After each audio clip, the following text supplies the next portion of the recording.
مومنو اللہ سے ڈرو جیسا کہ اس سے ڈرنے کا حق ہے، اور مرنا تو مسلمان ہی مرنا، اور سب مل کر اللہ کی ہدایت کی رسی کو مضبوط پکڑے رہنا اور فرقے فرقے نہ ہو جانا، اور اپنے اوپر اللہ کی اس مہربانی کو یاد رکھنا جب تم ایک دوسرے کے دشمن تھے تو اس نے تمہارے دلوں میں الفت ڈال دی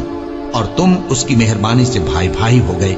اور تم آگ کے گڑھے کے کنارے تک پہنچ چکے تھے تو اس نے تم کو اس سے بچا لیا۔ اس طرح اللہ تم کو اپنی آیتیں کھول کھول کر سناتا ہے تاکہ تم راہ راست پر رہو۔ جن لوگوں نے اپنے دین کے حصے بکھرے کر لیے اور خود بھی کئی کئی فرقے ہو گئے، ان سے تم کو کچھ کام نہیں، ان کا کام اللہ کے حوالے، پھر جو کچھ وہ کرتے رہے ہیں وہ ان کو سب بتائے گا۔ اور نہ ان لوگوں میں ہونا جنہوں نے اپنے دین کو ٹکڑے ٹکڑے کر دیا اور خود بھی فرقے فرقے ہو گئے۔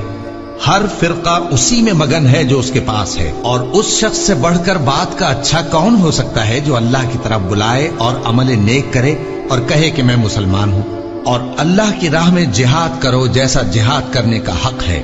اس نے تم کو منتخب کیا ہے اور تم پر دین کی کسی بات میں تنگی نہیں کی،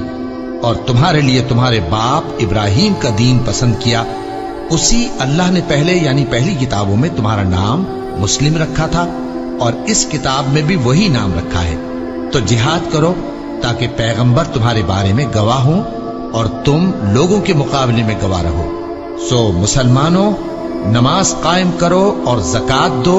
اور اللہ کے دین کی رسی کو پکڑے رہو، وہی تمہارا دوست ہے، سو وہ کیا خوب دوست ہے اور کیا خوب مددگار ہے۔ اور جو میری نصیحت سے منہ پھیرے گا اس کی زندگی تنگ ہو جائے گی، اور قیامت کو ہم اسے اندھا کر کے اٹھائیں گے۔ وہ کہے گا کہ میرے پروردگار،